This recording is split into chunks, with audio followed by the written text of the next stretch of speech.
I thought Derek was sending me another sweet voice message during my lunch break at work. We did this all the time, little audio notes throughout the day, telling each other we loved each other or sharing funny moments. But when I pressed play while sitting in my gray cubicle, my world shattered in exactly 2 minutes and 17 seconds. His voice came through my earbuds, casual and cruel, talking to someone else entirely. "Yeah, Sarah. She's getting really clingy lately. Honestly, she's just temporary until something better comes along. The wedding's only happening because Grandma Helen's will requires me to be married by 30 to get the inheritance. $2 million is worth putting up with Britney for a few more months." My hands trembled as I pulled out my earbuds, the office noise around me suddenly feeling distant and muffled. I stared at my phone screen, seeing Derek's contact photo smiling back at me like nothing had changed, but everything had changed. The marketing reports spread across my desk blurred as tears filled my eyes. I couldn't focus on campaign analytics or social media metrics when my entire relationship had just revealed itself as an elaborate financial transaction.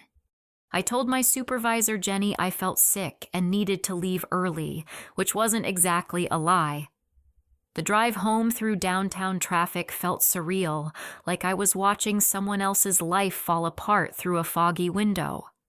Stoplights gave me too much time to think to replay those devastating words over and over. Just temporary, until something better comes along. 3 years of my life reduced to a business arrangement.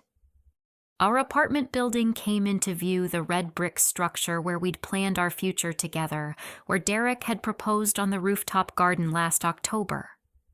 I remembered that evening so clearly now, how he'd seemed nervous but determined, how the ring had felt so perfect on my finger. Had he been calculating inheritance requirements, even then making sure he met his grandmother's deadline? Walking through our front door felt like entering a crime scene. Everything looked the same, but meant something completely different. The photos of us at Niagara Falls, the engagement pictures on the kitchen counter, the wedding planning binders stacked neatly on the coffee table. All evidence of a love story that had apparently only existed in my imagination. I sat on our navy blue couch, the one we'd picked out together at that furniture store in Westfield, and tried to piece together the clues I'd missed. Derek's phone calls with his family always seemed to involve hushed conversations that stopped when I entered the room. His grandmother Helen made odd comments about him finally settling down and choosing stability over excitement. I'd thought she was complimenting our solid relationship. Now I realized she might have been warning me. The voice memo was still on my phone. I played it again, forcing myself to listen to every word. Derek's sister Sarah was apparently his confidant in this scheme, someone who knew the real reason behind our upcoming wedding. The casual way he dismissed 3 years of shared memories, inside jokes, quiet Sunday mornings, and future dreams made my stomach twist with nausea. But as the initial shock began wearing off, something else crept in. Anger. Pure, focused anger that started in my chest and spread through my entire body. Derek thought I was some naive woman who would never discover his true intentions. He'd underestimated me completely, and that was going to be his biggest mistake. I walked to his desk area by the window where his laptop sat closed, but not quite shut properly. Derek was usually meticulous about his electronics, but today he'd been careless. The screen was still active, showing his email inbox. I hesitated for exactly 3 seconds before opening it fully. The email thread between Derek and his cousin Marcus was right there, subject line, Helen's will requirements update. My hands shook as I scrolled through months of correspondence detailing the inheritance conditions. Derek's grandmother required marriage by his 30th birthday, which was in 8 weeks. The money would transfer 30 days after a legally recognized ceremony. But the emails revealed something even worse than I'd imagined. Derek had been dating someone named Jessica for 8 months. 8 months.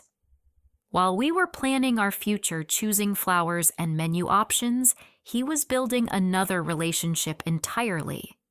The emails contained photos Marcus had taken of Derek and Jessica at restaurants I recognized, restaurants where Derek had told me he was having business dinners or client meetings. The final email in the thread was time-stamped just 2 days ago. Jessica doesn't suspect anything. She thinks I'm single and successful. Plan is to go through with the Britney wedding, claim inheritance, then file for divorce and marry Jessica properly. She's got better connections in the business world anyway, and her family has money. This is just a stepping stone. I closed the laptop carefully, my mind racing beyond the heartbreak now. Derek had planned this for months, maybe longer. Every tender moment, every discussion about our future children, every time he held me and promised we'd grow old together, he'd been lying. But more than that, he'd been using me as a convenient placeholder while building a real relationship with someone else. The worst part wasn't even the betrayal anymore. It was realizing how thoroughly he'd fooled me, how confidently he believed I'd never figure it out. Derek saw me as someone weak and trusting someone who would go along with his plan without ever questioning the inconsistencies or investigating the gaps in his stories. He was about to learn exactly how wrong he'd been about that assessment. I called in sick to work the next morning, something I'd never done for anything other than genuine illness. My supervisor, Jenny, sounded concerned, telling me to take care of myself and not worry about the Henderson campaign presentation until I felt better. If only she knew that my sickness was discovering the man I'd planned to marry had been systematically destroying my trust for 8 months. Derek left for his job at the financial services firm downtown, kissing my forehead and telling me to rest, that he'd pick up soup on his way home. The casual affection felt like acid on my skin now, knowing it was all performance. I waited until I heard his car pull out of the parking lot before beginning my investigation. First, I went through his social media accounts on his laptop since he stayed logged in on our home computer. Derek was careful about his main profiles, but I found a secondary Instagram account he'd forgotten to log out of. The photos told a complete story I'd been blind to. Derek and Jessica at Morton's Steakhouse, where he'd told me he had a client dinner. Derek and Jessica at the art museum downtown during a Saturday he'd claimed to be helping his father with yard work.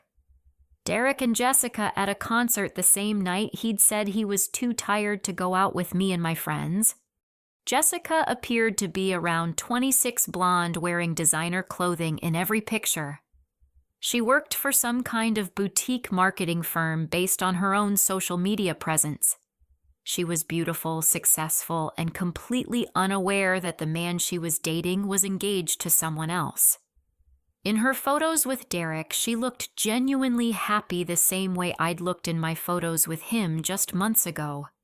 I called Derek's best friend Tyler, pretending I needed help with a surprise for Derek related to our wedding. Tyler had always been friendly to me, someone I'd considered a future part of my extended family. But the conversation revealed another layer of betrayal I hadn't expected. "Oh, you're still going through with the wedding planning?" Tyler asked, his voice strange and hesitant. "I mean, that's great. Derek's lucky to have someone so dedicated." The phrasing was odd, like he was trying to choose his words carefully. I pushed a little further, mentioning how excited Derek seemed about our future together. "Yeah, Derek's definitely focused on the future right now," Tyler said, still sounding uncomfortable. "Look, Britney, I should probably get going. Work's been crazy lately." But Tyler's hesitation told me everything I needed to know. He was aware of Derek's double life and had been carefully avoiding any conversations that might accidentally reveal the truth. Derek's best friend, someone who'd been in our wedding party, knew I was being deceived and had chosen to stay silent. The betrayal extended beyond just Derek to include people I'd trusted as future family. I drove to Derek's favorite coffee shop on Elm Street, a place called Roasted Beans, where he stopped every morning before work. The barista, a young woman named Michelle with purple streaks in her hair, recognized me immediately. "You're Derek's fiancé, right?" she said with a smile. "He talks about you all the time." My heart lifted slightly before she continued. "Though I have to say, you look different than I expected. He brings his other girlfriend in here pretty regularly too, and you two are so different. She's more, I don't know, glamorous. Not that there's anything wrong with your look, of course. Some guys just like variety, I guess." Michelle kept talking, completely unaware that she was destroying my world one casual observation at a time. She described Jessica perfectly, mentioning how Derek always paid for Jessica's expensive coffee orders and how they seemed really into each other during their morning visits. According to Michelle, Derek and Jessica had been coming in together for months, always sitting at the corner table by the window, always holding hands and laughing together. "Actually," Michelle continued, "he was just in here yesterday with her. They were talking about some business projects she's working on, and he was giving her all kinds of marketing advice. She seemed really grateful. It's sweet how supportive he is of her career." The blood drained from my face. Derek had been giving Jessica marketing advice. I was a marketing coordinator with 5 years of professional experience. Derek knew nothing about marketing beyond what I'd taught him during our dinner conversations about my work projects. He'd been stealing my professional insights and ideas, then presenting them to Jessica as his own expertise. I thanked Michelle and left quickly, my hands shaking as I got back in my car. Derek wasn't just using me for inheritance money and a convenient relationship placeholder. He was also stealing my professional knowledge to impress another woman, taking credit for my years of education and experience to build his relationship with Jessica. Back at home, I searched through Derek's belongings more systematically. In his gym bag tucked inside a hidden pocket, I'd never noticed I found a second phone.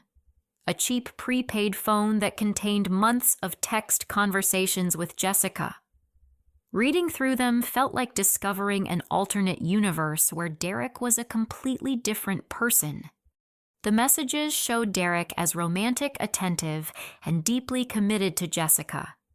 He sent her good morning texts every day, something he'd stopped doing for me months ago. He planned elaborate date nights, remembered details about her work stress, and constantly reassured her about their future together. The Derek in these messages was the man I'd fallen in love with 3 years ago, before he'd apparently decided I wasn't worth the effort anymore. But the most devastating texts were the recent ones where Derek complained to Jessica about his family obligations that were keeping him busy. He described our wedding planning as tedious family stuff that he had to handle. To Jessica, our entire relationship was just some vague family responsibility that interfered with Derek's real life with her. The worst message was from just 3 days ago. "Can't wait to get this family situation resolved so we can focus on our real future together. Just a few more weeks of dealing with obligations, then I'm completely free to be the man you deserve." I was Derek's family obligation. Our 3-year relationship, our shared apartment, our planned future, our wedding in 3 weeks. All of it was just something Derek needed to get through so he could start his real life with the woman he actually loved. I sat on our bedroom floor surrounded by evidence of Derek's systematic deception and realized something important. I wasn't just heartbroken anymore. I was furious, and I was definitely not going to let Derek's plan succeed. Derek came home at his usual time, carrying a bag from the Chinese restaurant on 4th Street and calling out cheerfully about bringing me wonton soup for my supposed illness. I was sitting on the couch with a blanket playing the role of recovering invalid when he walked in looking like the same loving fiancé who'd been lying to my face for 8 months. "How are you feeling, sweetheart?" he asked, settling beside me and feeling my forehead with the back of his hand. The gentle concern in his voice made my skin crawl now that I knew it was entirely artificial. You still seem a little warm. Maybe you should stay home tomorrow too. I leaned into his touch, letting him believe his performance was still working. I'm feeling a bit better. Actually, I've been thinking about wedding stuff while I was resting. Your grandmother, Helen, has been so sweet about everything, wanting to help with planning and all. It means so much that she's so excited about us getting married. Derek's expression shifted slightly, just a tiny change around his eyes that I would never have noticed before learning the truth. Yeah, Grandma's always been sentimental about weddings and family traditions. She's just happy to see me settled down. The word choice was interesting. Settled down, not happy or in love. She mentioned something about family requirements and traditions when we had lunch last week. I continued watching Derek's reaction carefully. Something about expecting certain things by the time you turn 30, I didn't really understand what she meant. Derek stood up abruptly, walking toward the kitchen. You know how older people are about timelines and expectations. She just wants to see the family continue, grandkids eventually, that kind of thing. Nothing important. But his casual dismissal felt forced, and he was avoiding eye contact while unpacking the food containers. I pressed a little further, keeping my tone light and curious. She seemed really specific about the timing, though. Like there was some kind of deadline. Britney, you're reading too much into an old woman's comments, Derek said with a slight edge in his voice. Grandma Helen just likes to see family milestones happen. Let's eat before the soup gets cold. The conversation was clearly making him nervous, which confirmed that the inheritance requirements were real and important to his timeline. I decided to try a different approach, something that might reveal more about Jessica. Oh, I ran into Tyler today, I lied smoothly. He mentioned you've been helping some friend of Marcus's with a business project, something about marketing advice. Derek's entire body went rigid for just a moment before he composed himself. Yeah, Marcus asked me to give some advice to a friend of his who's starting a small business. No big deal, just basic stuff. That's so nice of you to help, I said, putting warmth in my voice. Tyler said she's really grateful for your expertise. Jessica, right? He mentioned she works in marketing too, so it's probably great to get a different perspective. The container Derek was holding slipped slightly in his hands before he caught it. I don't really remember her name. Marcus handles most of the communication. I just gave some general business advice. Derek was lying so smoothly that if I hadn't already known the truth, I would have believed him completely. But every word out of his mouth now felt like another betrayal, another confirmation that our entire relationship was built on deception. Before I could probe further, Derek's phone rang. He glanced at the caller ID and his face went pale. It's Grandma Helen, he said, looking at me strangely. She doesn't usually call in the evening. Derek answered with forced cheerfulness, putting the phone on speaker since I was sitting right there. Helen's voice came through clearly warm and affectionate in a way that made my heart ache. Derek, darling, I hope I'm not interrupting your dinner. I wanted to talk to both of you about something important. Derek's hand tightened on the phone. We're here, Grandma. Britney's feeling a bit under the weather, but she's much better today. Oh, sweetheart, I'm so sorry to hear you've been ill, Helen said, directing her concern toward me. Derek, you make sure you're taking good care of that wonderful girl. She's the best thing that's ever happened to you. The genuine affection in Helen's voice was devastating. She really believed Derek loved me, really thought our relationship was authentic. Thank you, Mrs. Patterson, I managed to say. Derek's been taking excellent care of me. Please, dear, call me Helen. We're going to be family very soon. There was a pause, and when Helen continued, her voice was different, more serious. Actually, that's why I'm calling. I wanted to talk to you both about family, about what it really means. Derek looked increasingly uncomfortable, gesturing for me to say something normal and reassuring. "We'd love to hear your thoughts," I said, genuinely curious about what Derek's grandmother wanted to share. "I've been thinking a lot lately about family legacy and what we leave behind for the people we love," Helen continued. "Derek, your grandfather, and I worked very hard to build something meaningful for our family. But money and inheritance are worthless if they go to people who don't understand the values that created them in the first place." Derek's face had gone completely white. "Grandma, what do you mean?" "I mean that I've been very impressed with Britney over these past months," Helen said warmly.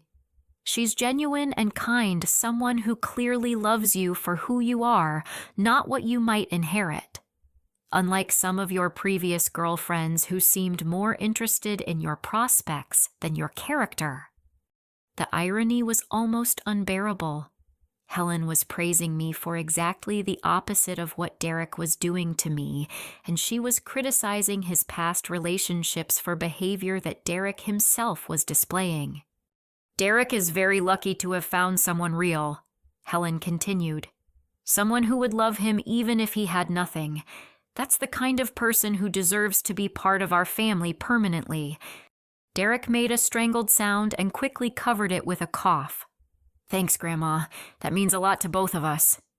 "There's something else I wanted to mention," Helen said, and Derek's grip on the phone became visibly tighter. "I've been having some health concerns lately. Nothing too serious, but it's made me think about time and priorities.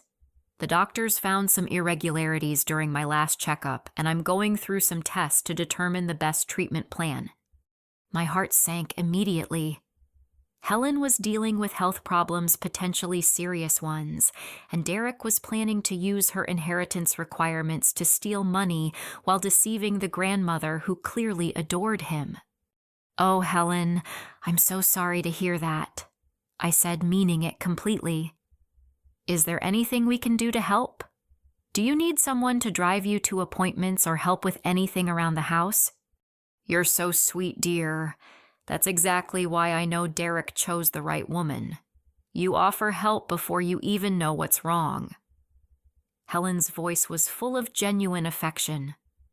"The truth is, these health concerns have made me realize how important it is to see my grandchildren settled and happy before anything happens to me. I want to see Derek married to someone who truly loves him, and I want to hopefully meet some great grandchildren before my time is up." Derek looked like he was going to be sick. His grandmother was battling potential cancer, hoping to see great-grandchildren from a marriage she believed was based on love, and Derek was planning to use her health concerns and inheritance requirements to fund his actual relationship with another woman.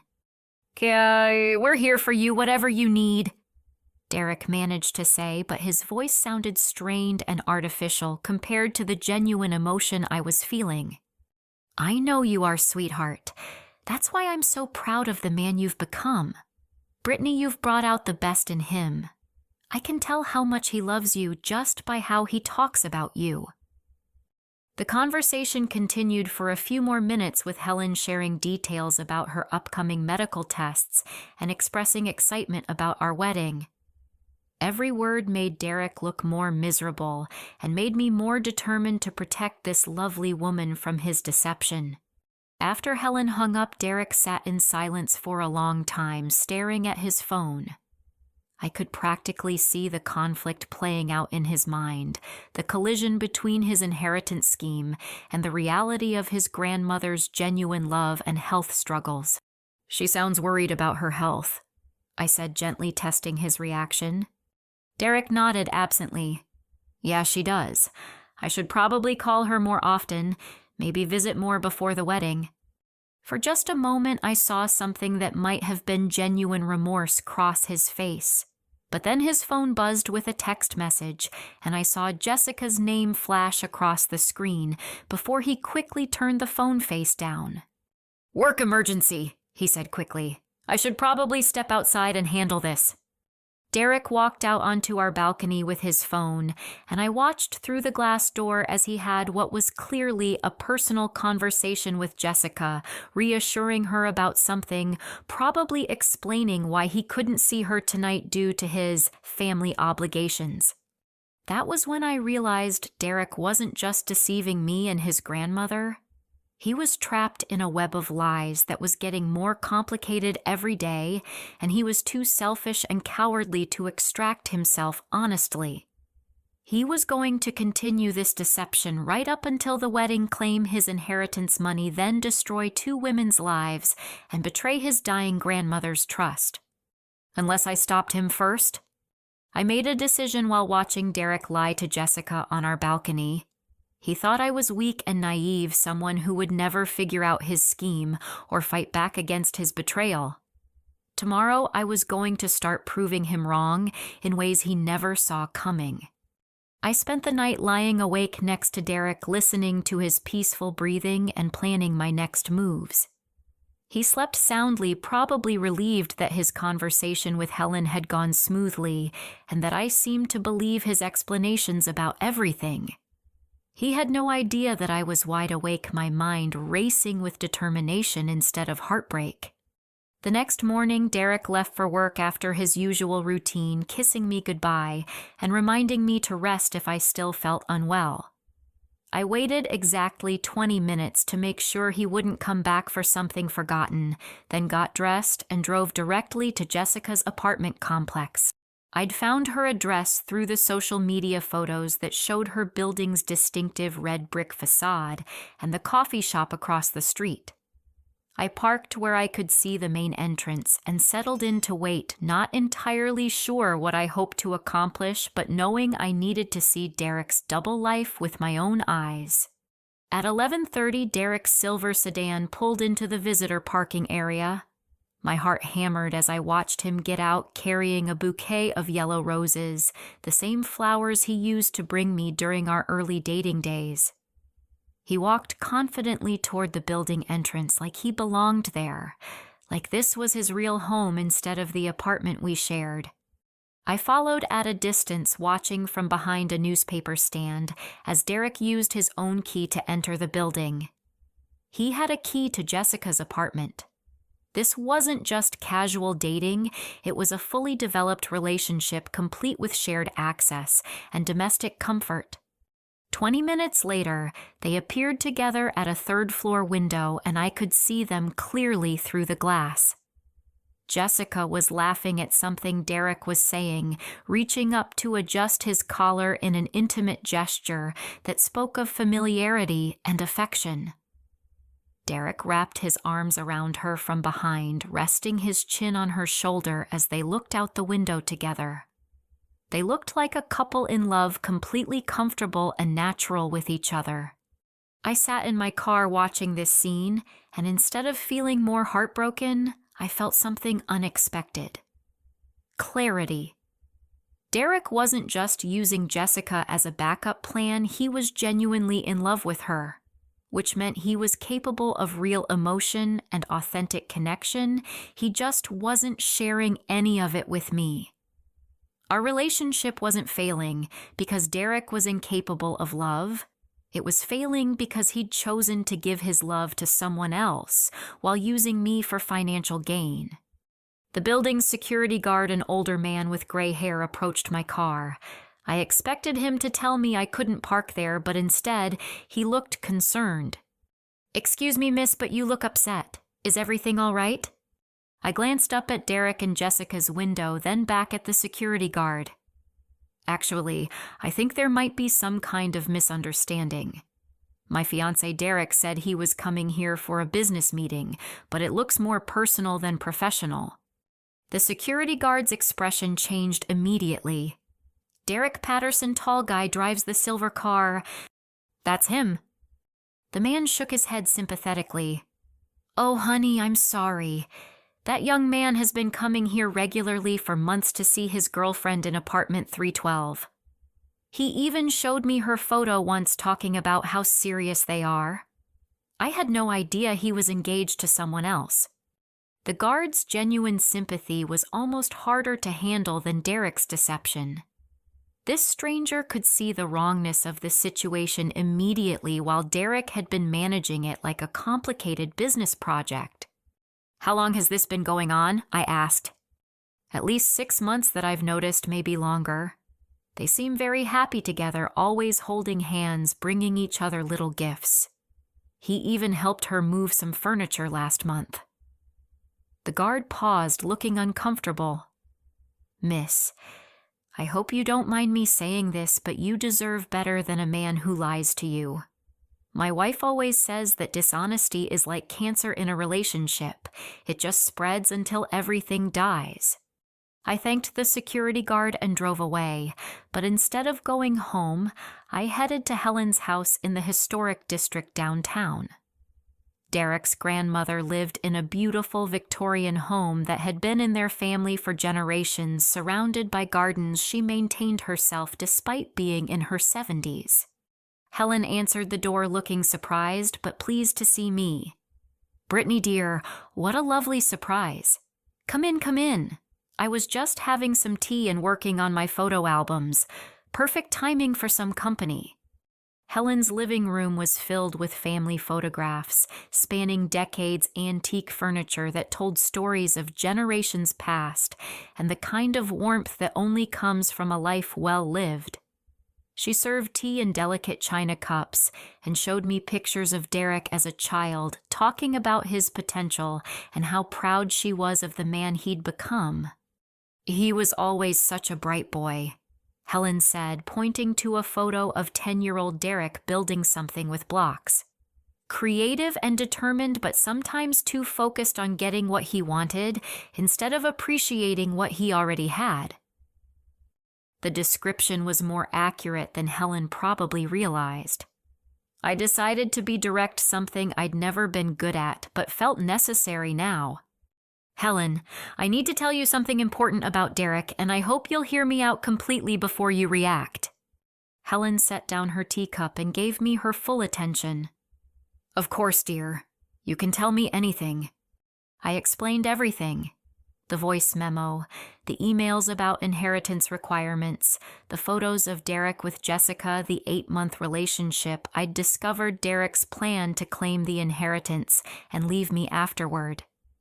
I showed Helen the evidence on my phone, watching her face change from surprise to disappointment to something that looked almost like relief. When I finished, Helen was quiet for a long time, studying, her hands folded in her lap. Finally, she looked up with eyes that were sad but not shocked. "I was afraid something like this might be happening," she said quietly.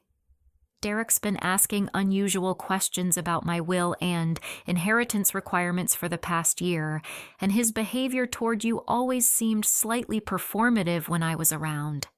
Like he was playing a role instead of just being himself."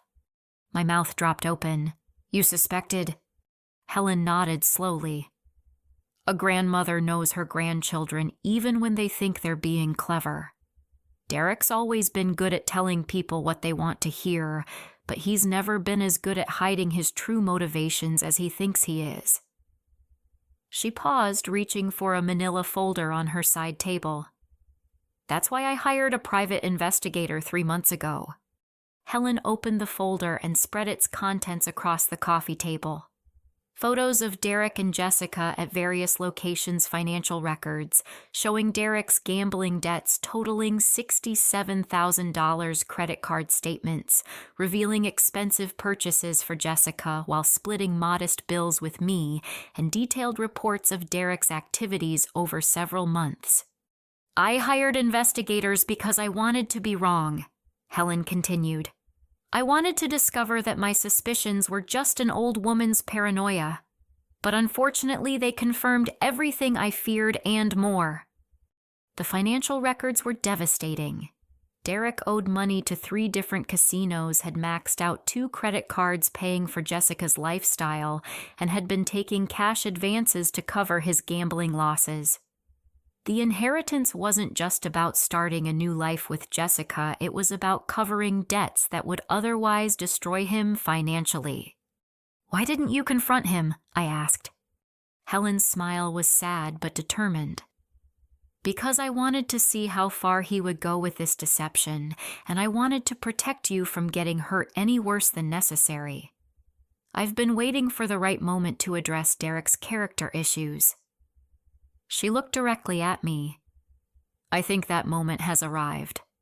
Helen stood up and walked to an antique desk by the window, retrieving a legal document from the bottom drawer. "I changed my will 2 months ago after the investigator's initial report. Derek is no longer the primary beneficiary of my estate." She handed me the updated will, and I read through it quickly. Helen had left the majority of her estate to various charities, with smaller amounts designated for family members who had demonstrated good character over time. Derek was mentioned only in a clause stating that any inheritance was contingent on him demonstrating honesty and integrity in his personal relationships. "But Derek doesn't know about this change," Helen continued. "As far as he's aware, marrying you will still trigger the $2 million inheritance he's counting on to solve his financial problems and start his new life." I stared at the legal document, understanding the full scope of what Helen was suggesting. "You want him to go through with the wedding thinking he's going to get the money. I want to teach my grandson a lesson about consequences that he'll remember for the rest of his life," Helen said firmly. "And I want to make sure you get the justice you deserve after being treated so poorly." Helen outlined her plan over the next hour. We would continue letting Derek believe his scheme was working perfectly. I would go through with wedding preparations normally, while Helen and I coordinated behind the scenes to expose Derek's deception publicly at the ceremony.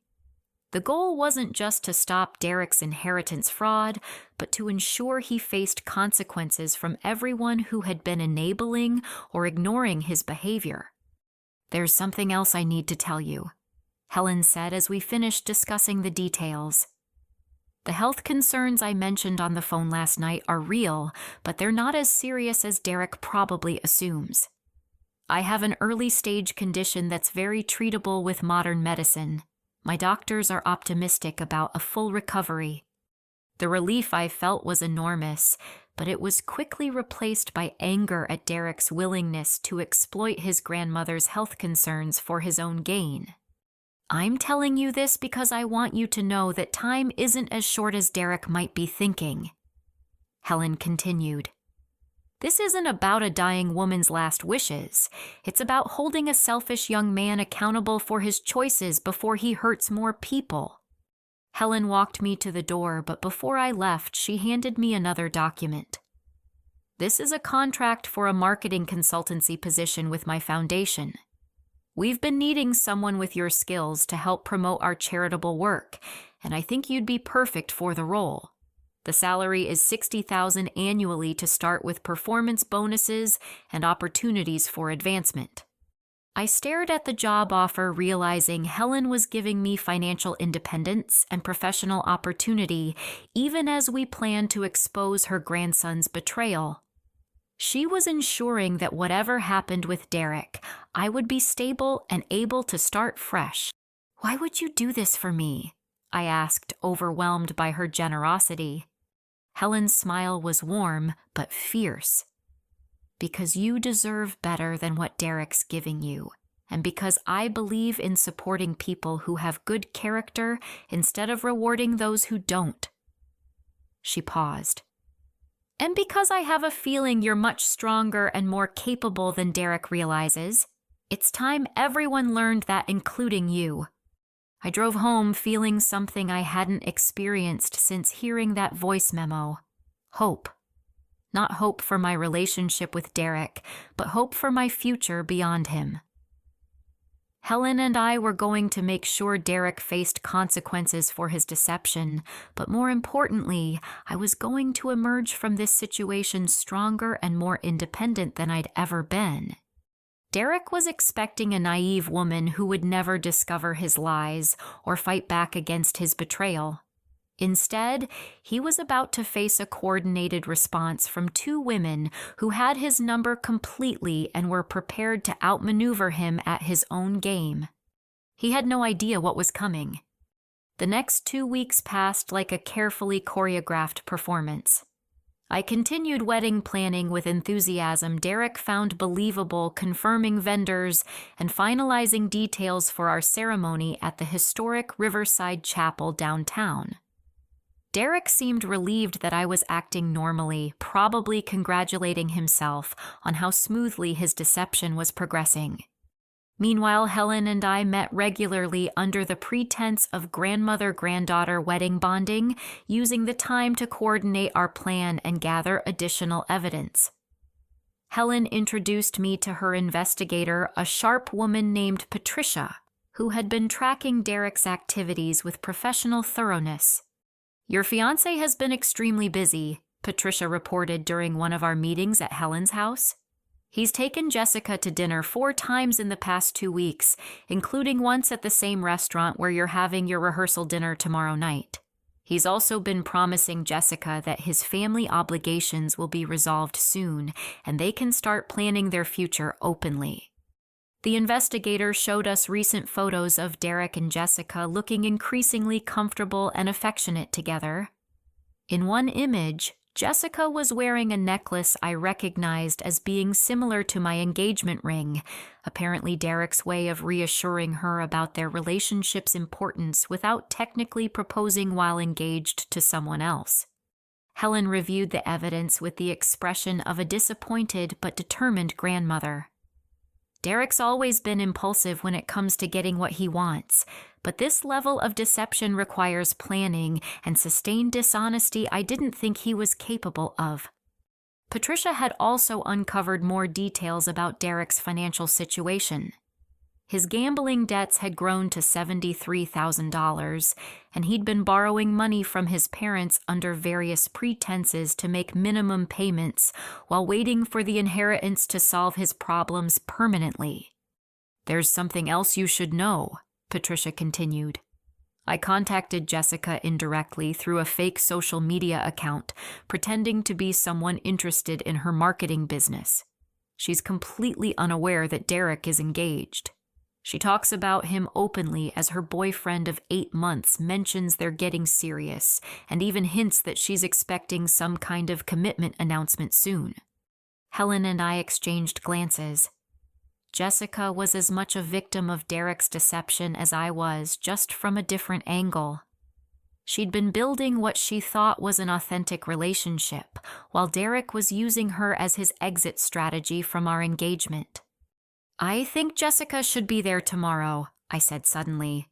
"She deserves to learn the truth about Derek, and she has a right to know what kind of man she's been dating." Helen considered this carefully. "That would certainly make Derek's exposure more complete. Patricia, can you arrange for Jessica to be at the wedding without revealing our involvement?" Patricia smiled. "I can definitely make that happen. Derek's been telling Jessica he has a family wedding to attend tomorrow, some distant relative getting married. I can suggest she surprise him by showing up to meet his family, make it seem like her own romantic idea." We spent another hour refining details, but the basic plan remained simple. Derek would go through with the wedding ceremony expecting to claim his inheritance afterward.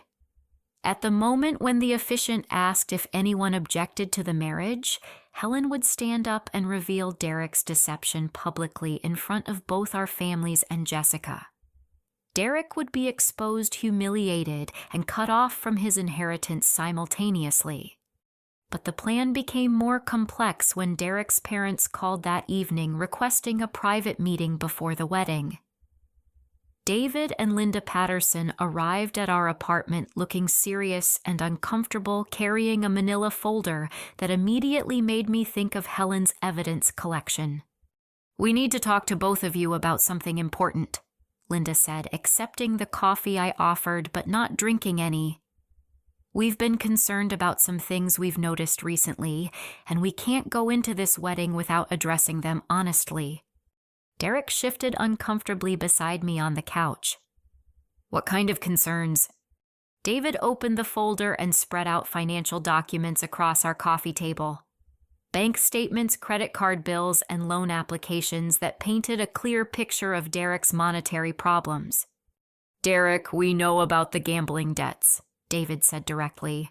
"We know about the money you've borrowed from us under false pretenses, and we know you've been counting on your grandmother's inheritance to solve your financial problems."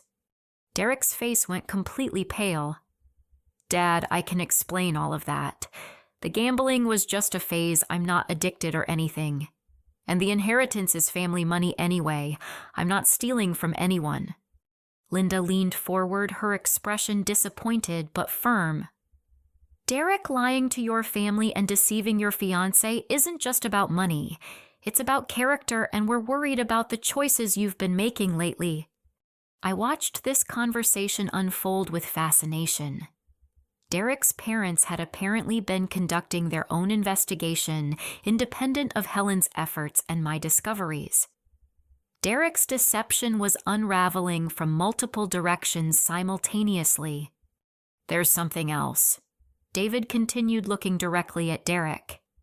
"We hired someone to look into your activities after we started noticing inconsistencies in your stories about how you were spending time and money.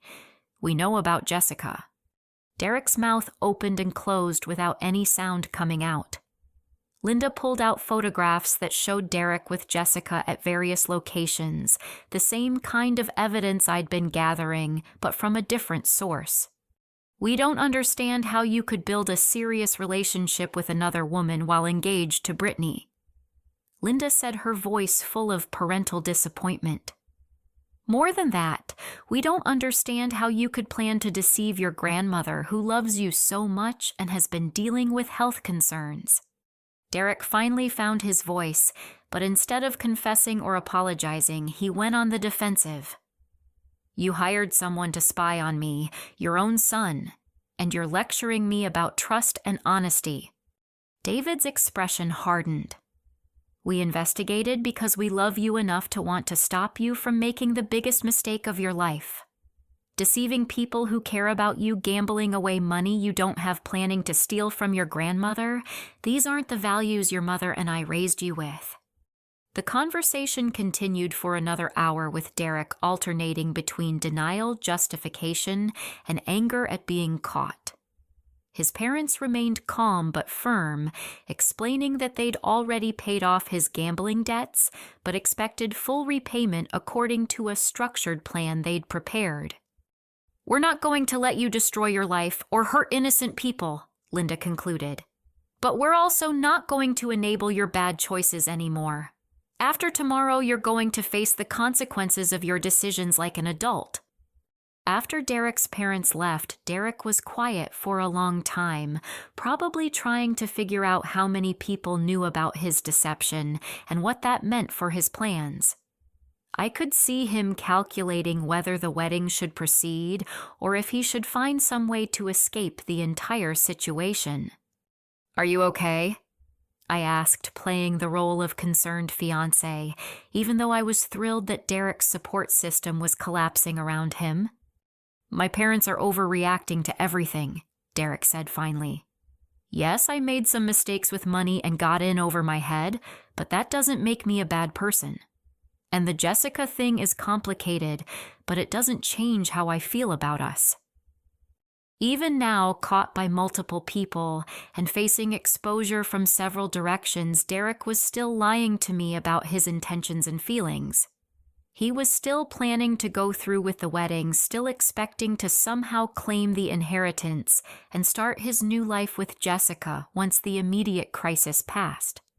"I love you, Britney," Derek said, taking my hands and looking directly into my eyes with apparent sincerity.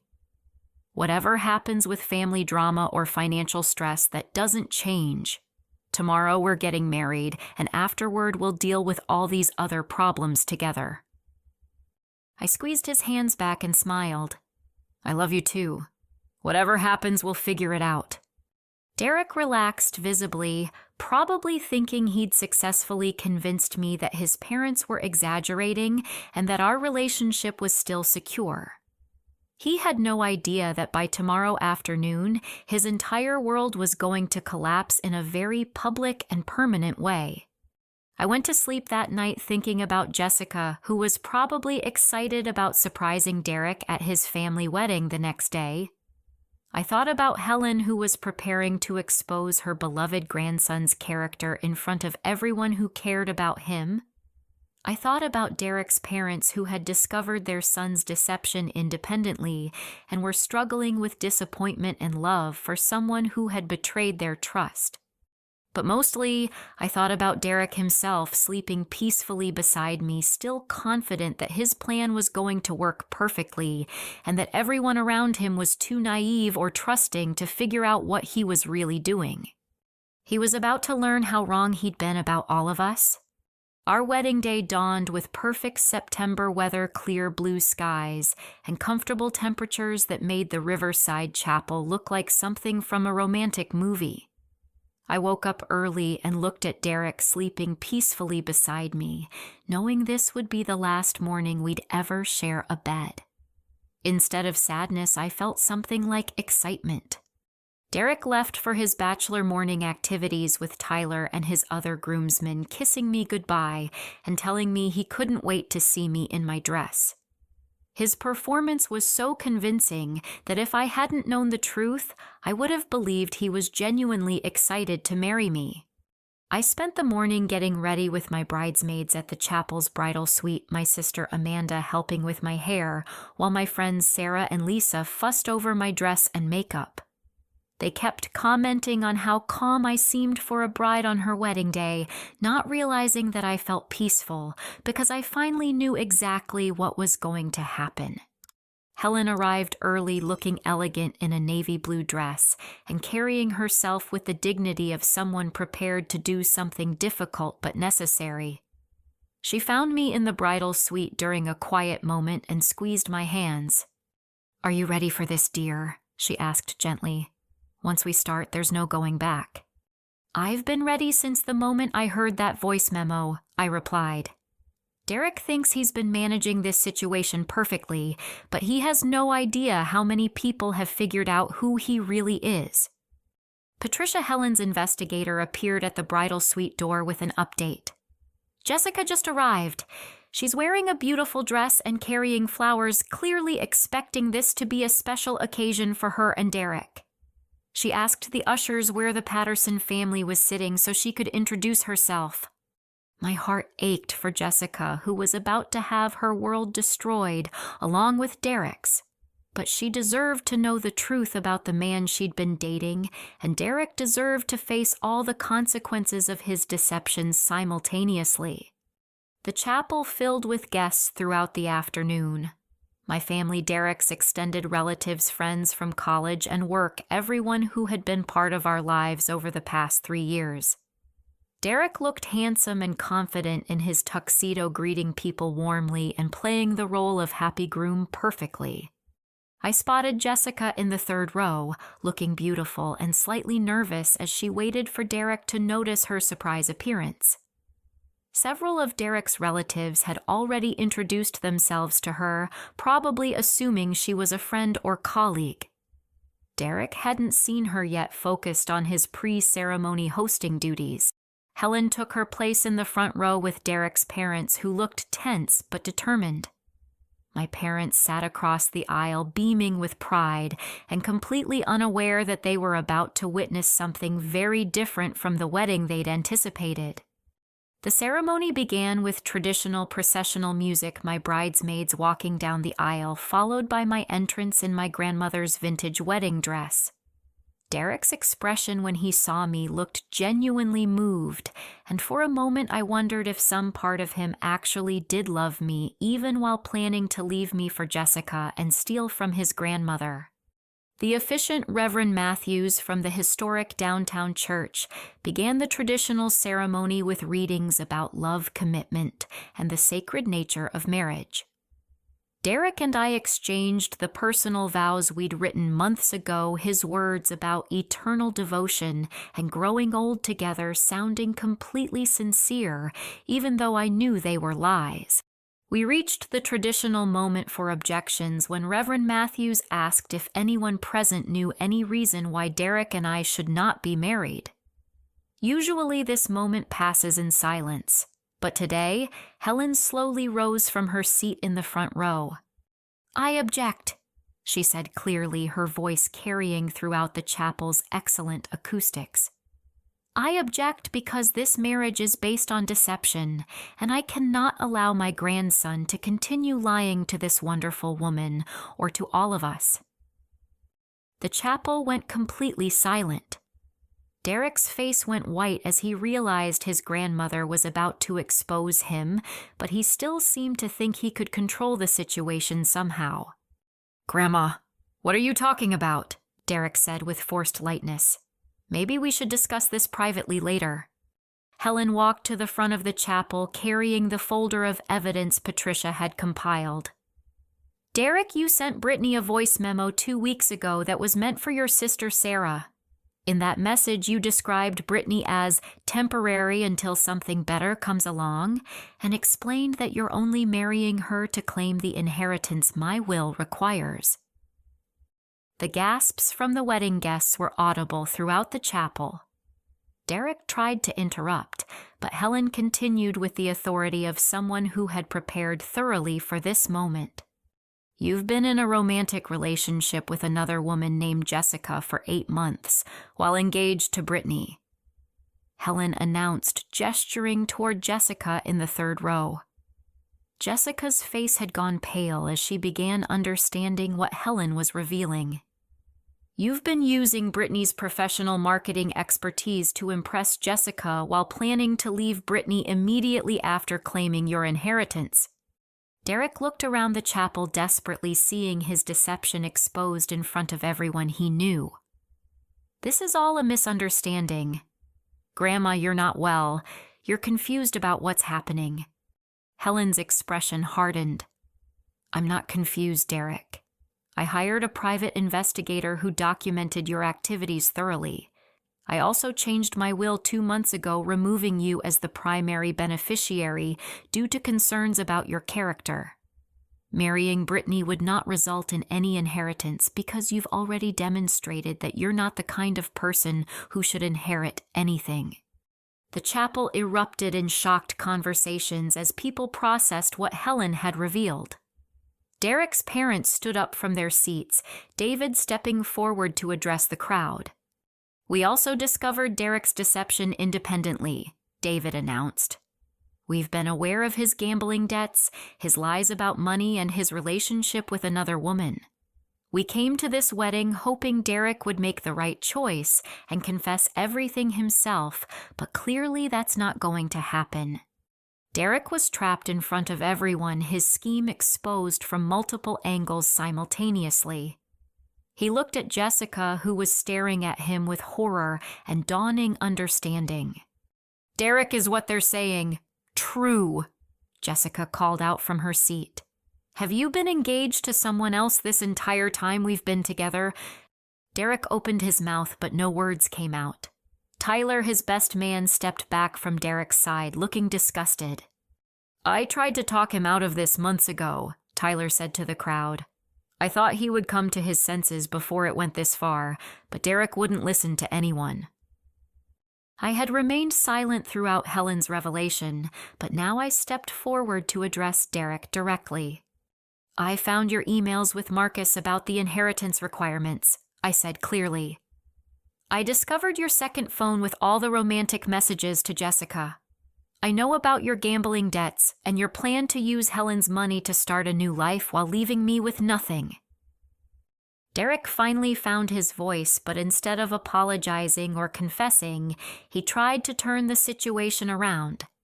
"You all spied on me, violated my privacy, hired investigators behind my back," he said angrily. "Yes, I made some mistakes, but everyone here has been lying and scheming just as much as I have." The accusation fell flat in front of an audience that could see the difference between investigating suspected deception and creating deception in the first place. Helen stepped closer to Derek, her voice gentle but firm. Derek, we investigated because we love you and wanted to stop you from making choices that would destroy your character permanently, she said. But you've shown us that you're willing to hurt people who care about you in order to get what you want. That's not the man I raised or the grandson I thought I knew. Jessica stood up from her seat and walked toward the front of the chapel, tears streaming down her face. How could you lie to me for 8 months? She asked Derek. I thought we were building something real together. I thought you were someone I could trust. Derek reached toward Jessica, then toward me, then seemed to realize that both relationships were over and everyone in the chapel now understood exactly who he really was. Reverend Matthews, who had been standing silently through this entire revelation, finally spoke. I think this ceremony should end now, he said diplomatically. Derek, I suggest you take some time to reflect on the choices that brought you to this moment. Derek looked around the chapel one more time, seeing disappointment and disgust on the faces of everyone who had cared about him. His parents, his grandmother, his best friend, both women. He'd been deceiving our families and friends, all of them now understood his character completely.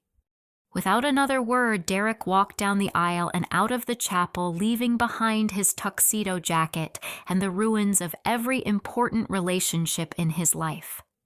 The chapel stayed silent for a moment after Derek's exit, then erupted in conversations as people processed what they'd witnessed.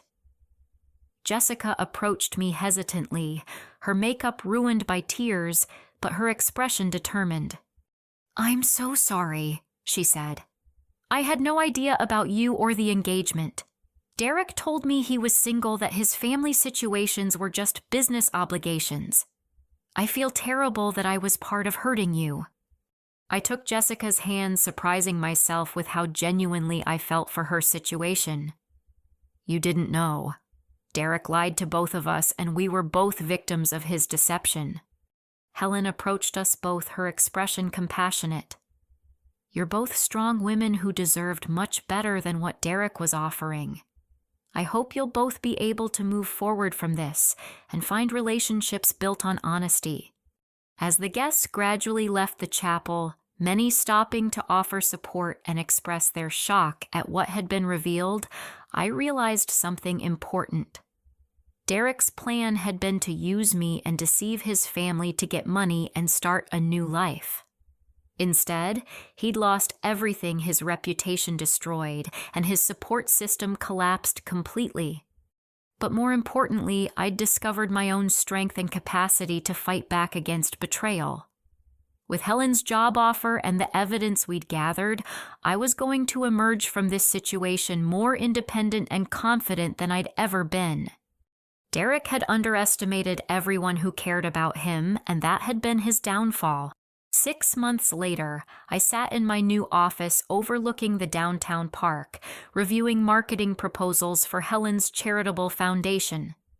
The job had evolved beyond what either of us initially expected with my responsibilities, growing to include coordinating community outreach programs and managing partnerships with other nonprofits throughout the region. Helen's health had improved dramatically, with treatment her doctors confirming that the early intervention had been completely successful. She'd thrown herself into expanding the foundation's work, channeling her energy into projects that supported education and family counseling services. Working together had created a genuine friendship between us that had nothing to do with Derek and everything to do with shared values and mutual respect. Jessica had become an unexpected friend as well. After the wedding disaster, we'd met for coffee several times to process what Derek had done to both of us. She'd been struggling with trust issues and financial problems Derek's lies had created since she'd invested money in business ventures based on his fake expertise. Helen had quietly helped Jessica stabilize her situation and rebuild her marketing consultancy with honest advice and some strategic introductions. Derek was like a masterclass in manipulation, Jessica had told me during one of our conversations. He made each of us feel like we were special and unique while he was running the same scam on multiple levels. The scary thing is how normal and loving he seemed right up until the moment he was exposed. Derek's life had unraveled completely after the wedding. His gambling debts, no longer hidden from his family, had resulted in him losing his apartment and having to move back in with his parents temporarily. They'd helped him find a basic job at a customer service call center and insisted he attend counseling sessions to address his gambling addiction and pattern of dishonesty. Tyler had told me through mutual friends that Derek seemed genuinely shocked by the consequences of his actions, as if he'd never considered that deceiving people might result in losing their trust permanently. Derek had apparently expected that apologizing and explaining his financial pressures would eventually lead to forgiveness and restored relationships. Helen had been firm, but not cruel about Derek's situation.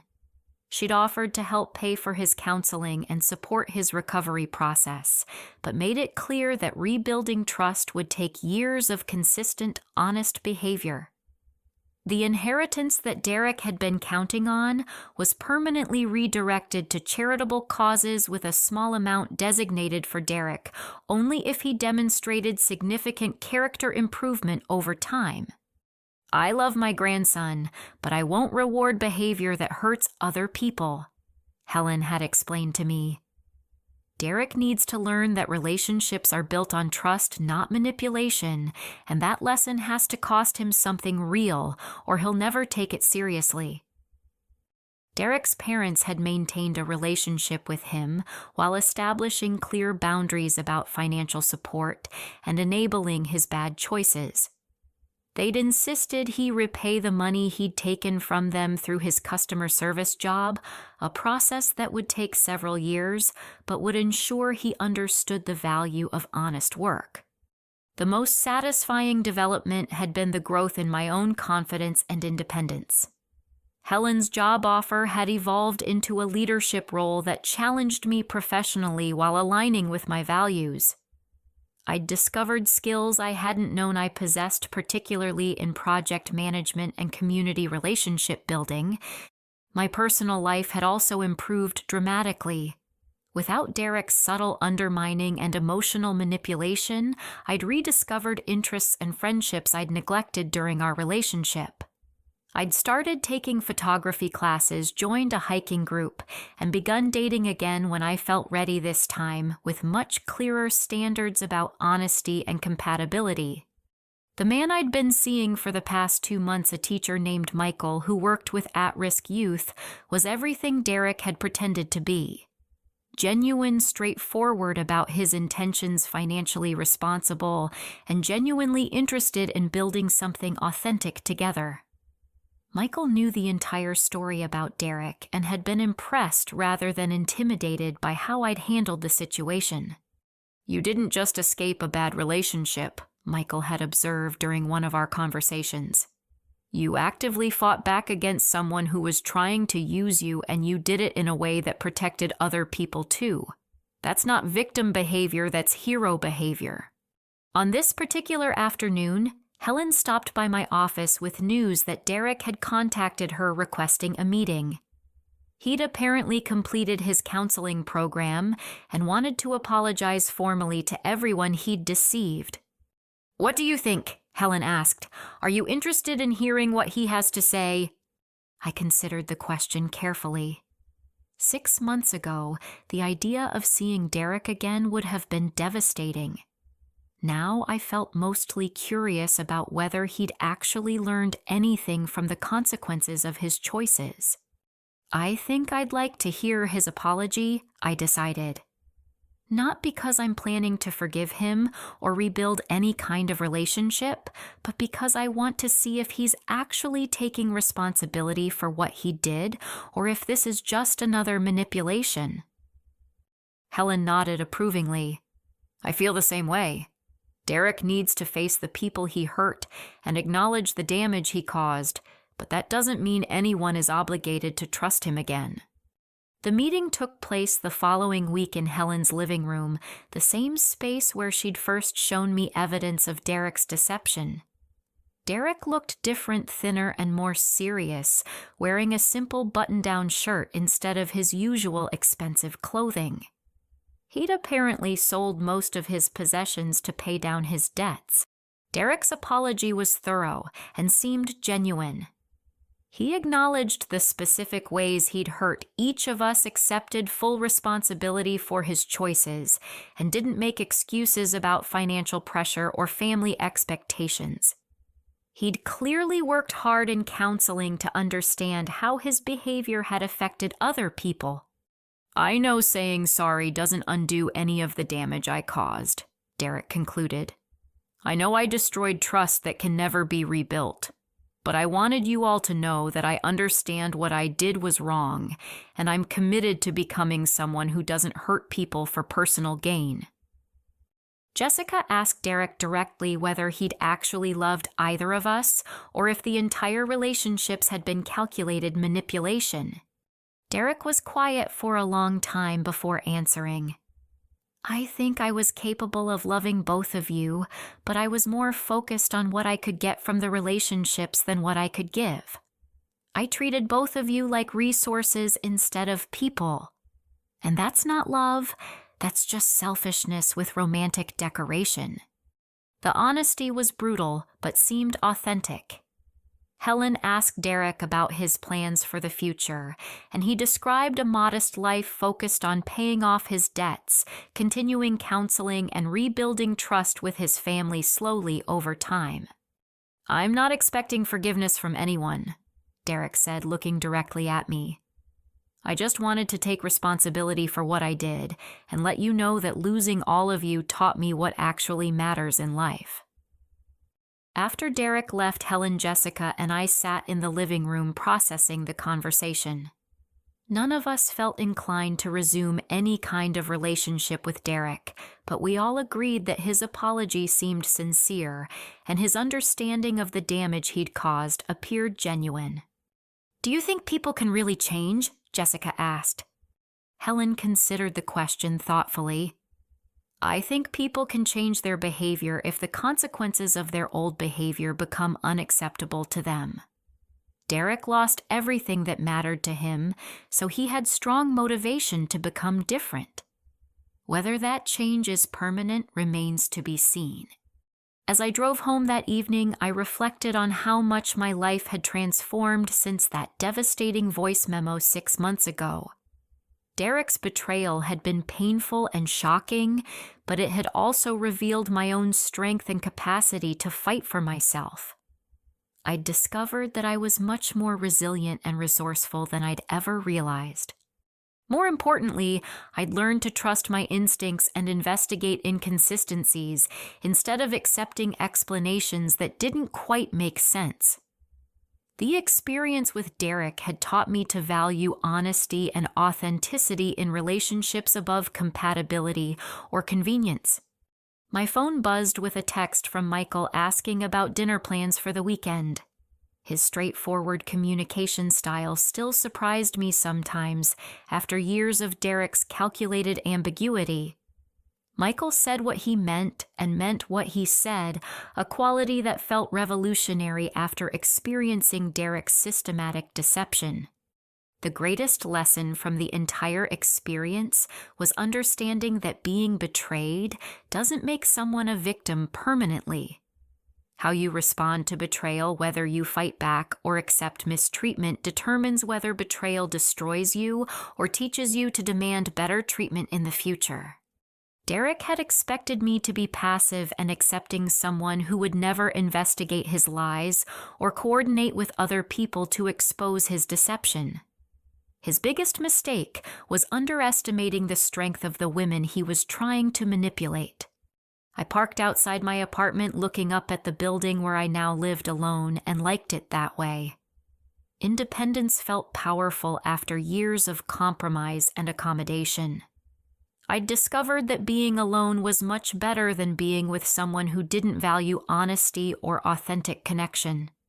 As I walked toward my front door, I thought about all the viewers who might relate to this story, people who had experienced similar betrayals or were currently dealing with relationships that felt somehow wrong but couldn't identify why. Have you ever had to choose between staying in a comfortable lie or facing a painful truth? Sometimes the people we trust most are the ones who underestimate our strength, and discovering that strength can be the best thing that comes from their betrayal. I hope anyone dealing with deception in their own relationships finds the courage to investigate their instincts and fight for the honesty they deserve. Trust yourself. Gather your evidence and remember that you're stronger than people who try to manipulate you will ever realize. If this story resonated with you, I'd love to hear about your own experiences in the comments below. Please hit the like button if you believe in fighting back against betrayal. Subscribe for more stories about finding strength in difficult situations, and share this with anyone who needs to be reminded of their own power. Thank you for listening, and remember that sometimes the worst thing that happens to you leads directly to the best thing that happens to you. You're more capable than you know.